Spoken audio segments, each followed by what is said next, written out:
Hello friends, super magic રસોઈમાં મિત્રો હું આપનું સ્વાગત કરું છું. આજે હું ટ્રીક અને ટીપનો વિડીયો તમારી સાથે શેર કરું છું.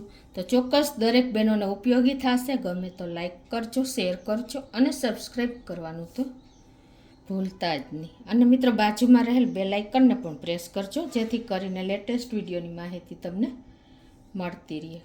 તો ટ્રીકમાં એવું છે ને કે મિત્રો આપણે જ્યારે મીઠી સેવ બનાવીએ છીએ ઘરે વણવાની ઝંઝટ વગર, ત્યારે આપણે શું થાય છે કે સેવ બનાવીએ ને ત્યારે જે આપણે વણીને સેવ બનાવીએ છીએ ને એવી છૂટી સેવ નથી બનતી, લોચો થઈ જાય છે અને ભેગી થઈ જાય છે. તો એના માટેનો આજે હું તમારી સાથે આઈડિયા શેર કરું છું, જે એક ટ્રીકથી જ આ સેવ તમારી છૂટી છૂટી બનશે. તો આપણે જ્યારે સેવ બનાવીએ ત્યારે આવી રીતે રોટલીનો લોટ બાંધેલો હોય છે, અને પછી તમારે આવી રીતે આપણે ઘરે સેવ સંચામાં બનાવીએ છીએ. વણવાની ઝંઝટ જે બહાર મશીન આવે છે એનાથી નથી બનાવતા, પણ ઘરે બનાવવી હોય તો આ રીતે સંચામાં બનાવવી હોય તો લોચો ન થાય. તો એના માટે શું કરવાનું, પહેલાં તો આપણે આ સંચાને ગ્રીસ કરી લઈએ છીએ, અને પછી આને છૂટી સેવ પડે એના માટેનો આઈડિયા એ છે કે તમારે આવી રીતે એક રૂપિયાનો સિક્કો લઈ લેવાનો છે, અને એને તમારે આ રીતે મશીનમાં નાખી દેવાનો છે. જે સંચો આપણે ઝીણી સેવ પાડતા હોઈએ છીએ ને એમાં તળિયે નાખી દેવાનો છે, અને પછી તમારે આ રીતે એને સેવ પાડવાની છે. આવી રીતે લોટ પછી એડ કરી દેવાનો છે, અને પછી તમારે આ રીતે સેવ સંચો બંધ કરી દેવાનો છે. હવે આનાથી તમે સેવ પાડશો ને, આ એક આઈડિયા જ છે મિત્રો. તો તમારી સેવ સરસ છૂટી છૂટી પડશે, લોચો નહીં થાય. ઝીણી સેવ હશે ને તો પણ તમારી સેવ એકદમ પરફેક્ટ પડશે. તમને બતાવી દઉં, જુઓ. આ રીતે સિક્કાને હિસાબે તમારી સેવમાં ક્યારેય કાંઈ પ્રોબ્લેમ નહીં આવે. જુઓ, તમે રાઉન્ડ શેપ કરશો ને તો પણ તમારી સેવ છૂટી છૂટી જ રહેશે.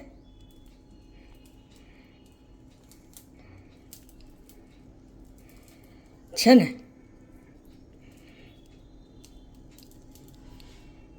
એકદમ તમે બહાર સેવ પાડી હોય ને એવી સેવ તમારી પડશે. જો જરાય લોચો નહીં થાય, એકદમ લાઈને લાઈન રહેશે. એની કારણ શું છે કે આપણે આમાં સિક્કો એડ કર્યો છે. આ રીતે તમે સંચામાં 1 રૂપિયાનો સિક્કો નાખીને આ રીતે સેવ પાડશો ને તો તમારી મીઠી સેવ એકદમ આવી બહાર જેવી જ તૈયાર થશે મિત્રો.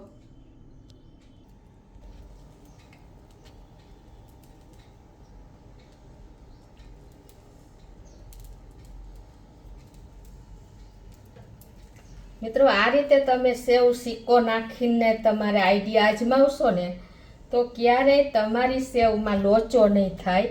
એકદમ છૂટા છૂટા ગુચડા તમારા તૈયાર થશે. નાના ગુચડા કરવા હોય તો પણ તમે આ જ રીતે કરી શકો છો. તો આ રીતે જુઓ, આપણે સિક્કાને હિસાબે એક એક લાઈન છૂટી રહી છે. તમને ખ્યાલ આવી જતો હશે. મેં આટલી બધી સેવ પાડી, ક્યાંય પણ લોચો નથી થયો. જુઓ, આ છે આપણે સિક્કાની કમાલ. મિત્રો તમે સિક્કો નાખ્યા વગર તમે સેવ પાડશો ને તો તમારી સેવ લોચો થઈ જશે, આવી છૂટી નહીં રહે. જુઓ છે ને. તો દરેક બહેનોને આપણે ધૂળેટી ઉપર સ્પેશિયલ મીઠી સેવ ઉનાળામાં બનાવીએ છીએ, અને પંખાને સૂકવવાની આપણે સૂકવી છે, તડકે સૂકવવાની જરૂર પણ નહીં પડે. એટલી સરસ સેવ તમારે એક દિવસમાં, જો આવી છૂટી છૂટી પડે ને એટલે એક દિવસમાં તમારે સેવ સુકાઈ જશે. આ સેવ છૂટી થવાનું કારણ એ જ છે, આપણો સિક્કો જે નાખ્યો એનું કારણ છે મિત્રો. તો દરેક બહેનોને આ વિડીયો ઉપયોગી જ થશે.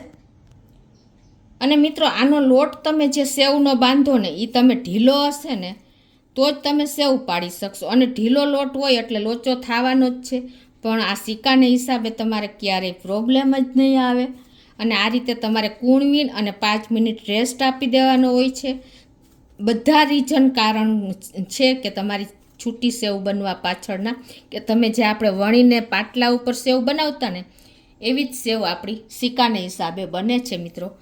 તો ચોક્કસ તમને ગમશે મિત્રો. ગમે તો લાઈક કરજો, શેર કરજો અને સબસ્ક્રાઈબ કરવાનું તો ભૂલતા જ નહીં.